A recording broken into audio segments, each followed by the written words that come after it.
4. Possessio, obsideo, to possess, control, occupy is the most severe form of possession, resulting in the presence of Satan inside a human's body, although the signs of this presence are not constant.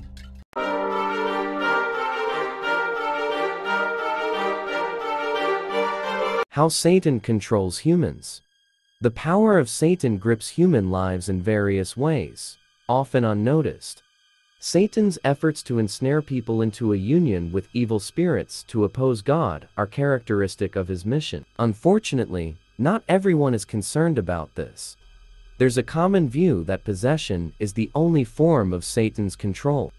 As long as someone behaves strangely, exhibits signs that do not belong to them, or is seemingly controlled by something else, it's often associated with possession. We must be cautious in responding to some widely accepted ideas in studies that are not very deep. Within the church tradition, possession is differentiated into 4 ways Satan controls human life: obsessio, oppressio, infestatio, and possessio. 1. Obsessio, obsideo, besiege, control, bind, lurk is Satan's attempt to control humans by inducing sinful thoughts.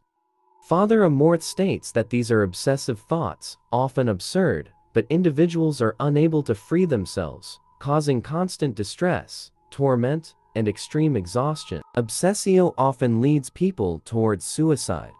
Our frequently uncontrolled thoughts flow in a stream of evil. Various mental disturbances should be of particular concern to prevent such thoughts from crippling our free will and faith in God.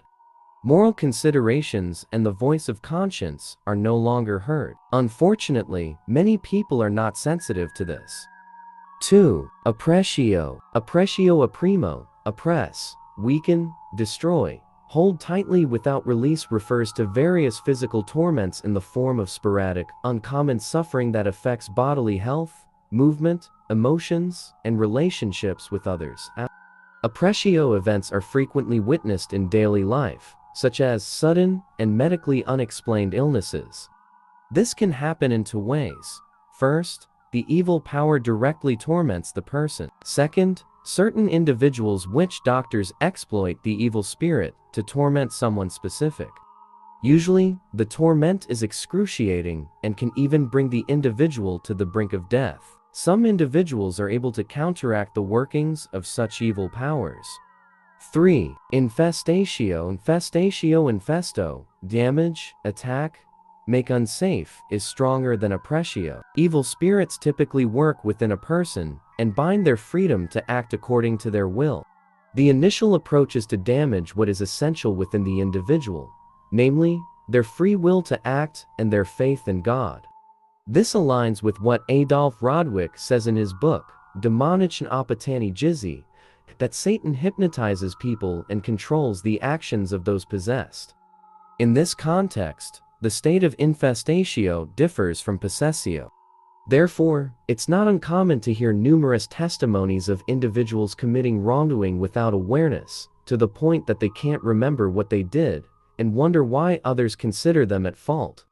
The evil spirit not only attacks free will, but also harms the body in unintended ways. 4. Possessio, obsideo, to possess, control, occupy is the most severe form of possession, resulting in the presence of Satan inside a human's body, although the signs of this presence are not constant. There are critical moments and relaxed moments. Temporary symptoms appear to control a person's intellect, will, and emotions. Strong reactions can occur. People may speak in languages they do not know, exhibit extraordinary physical strength, possess knowledge of hidden things and other people's thoughts, express intense hatred for all that is holy, become unable to pray, and experience other phenomena. This is often referred to as a diabolo-possidere demonic possession. This type of possession is frequently witnessed by many. Understanding the 4 ways Satan controls humans means opening our hearts to many events that we may not have realized as instances of Satan possessing us. Let us not underestimate all forms of Satan's control, both subtle and coarse in our lives. The world tends to allow itself to be bound by the devil. However, as believers, should we follow the ways of the world when we are not children of the world, but children of light? The expulsion of Satan or exorcism is an inseparable part of Jesus' proclamation of the kingdom of God. The Synoptic Gospels place exorcism within the context of events. Healing events performed by Jesus emphasize the reality of evil that lies behind the suffering. See the demoniac in Gerasa, Matthew 8:28-34. The mute man possessed, Matthew 9:30-33. The blind and mute man possessed, Matthew 12:22-37. The demoniac in Capernaum, Mark 1:21-28. The Acts of the Apostles narrate exorcisms within the framework of the Apostles' ministry in the community. The woman with the spirit of divination, Acts 16:16-18. The sons of Sceva, Acts 19:11-17. It is not accurate to claim that the church today does not recognize the existence of Satan or eliminate the influence of Satan in the work of God's salvation. Conversations about how the church actually approaches the numerous issues related to the demonic that are a matter of faith for people everywhere have arisen. The church acknowledges the existence of evil forces within the framework of the coming of the kingdom of God. But if I cast out devils by the Spirit of God, then the kingdom of God is come unto you. Matthew 12:28.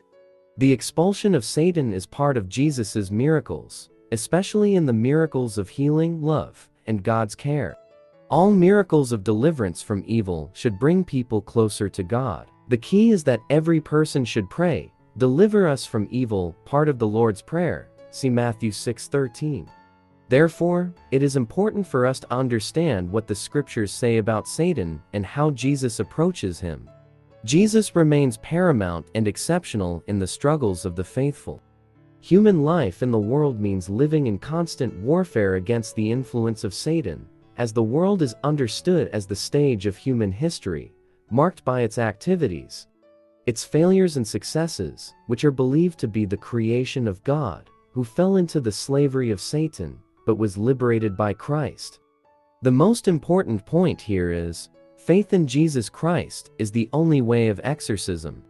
When we observe Satan's work within humans, we can come to an understanding that Satan is a spiritual being that transcends space and time.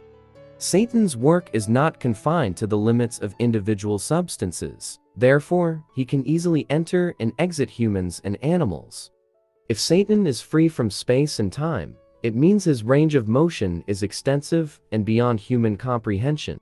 However, one thing that needs to be questioned is why not every human is dominated by them. This means there is a hidden power in human life that prevents them from entering and leaving every human body. The power in question is from God. The more someone lives in God, the more difficult it is for Satan or devil to dominate them, because the power of God himself fills that person's body and soul. However, this doesn't mean that righteous people are exempt from the clutches of the devil. There are also righteous people who are dominated by the devil, but within the framework of divine providence, that is, God who loves that person wants to do something.